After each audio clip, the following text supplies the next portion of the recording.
when it comes to getting scientific information, because it's hard to keep up with everything, finding a good source is really important. In the last 25 years, I've looked at some things and thought, oh, this is good, that sounds right, and then I look into it and I realize, oh, these guys are off a little bit.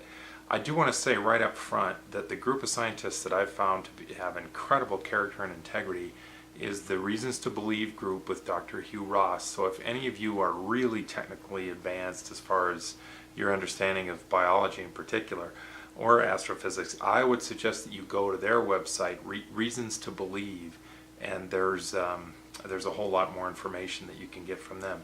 So here's the big question, here's the big dilemma. How 3.8 billion years ago did we get self-replicating material on planet Earth? Because we have to have that to be able to go through, theoretically, an evolutionary process or whatever.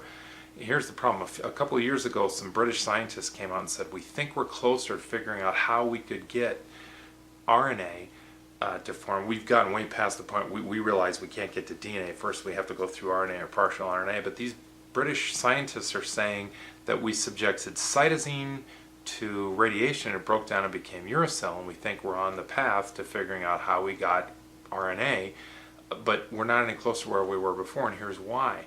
The temperature requirements for assemblage of these bases is that cytosine and uracil assemble naturally under very hot conditions, and adenine and guanine under very cold conditions. The problem, so we have cytosine breaking down uracil, well, no big whoop. The problem is, how do you get the base pairs to come together? Because cytosine and guanine, assemble under two very drastically different temperature requirements. We've ruled out things like black smokers, not African Americans with a nicotine habit, but volcanic vents and that sort of thing in the ocean floor. We've ruled out other sources in the nearby space, so we have a dilemma there. Now, scientists talk about protocells. Give us 20 or 30 years, and we think we can show how a protocell works, but the problem there is that at that point you're all ready to self-replicating material. So we need to answer that problem. It's a big dilemma.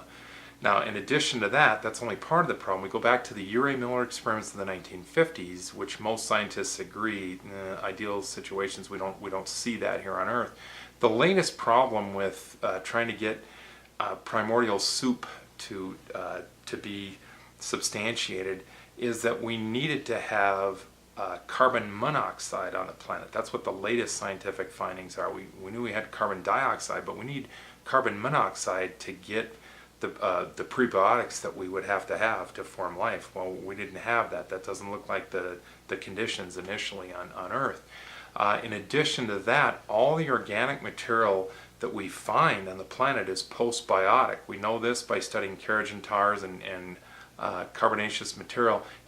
They've looked at the carbon-13 to carbon-12 ratios, and we see that all the organics we see are postbiotic, not prebiotic. That means things came from extraterrestrial sources. It didn't form here on Earth. In addition, we have a homochirality problem. This is how amino acids come together. 19 of them are left-handed, the 20th is right-handed.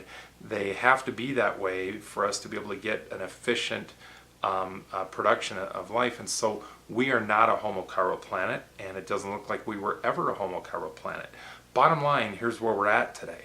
What the evidence would suggest is that life and the building blocks for life came from somewhere besides Earth.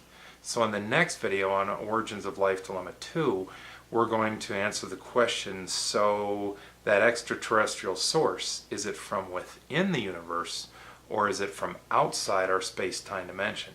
So stay tuned.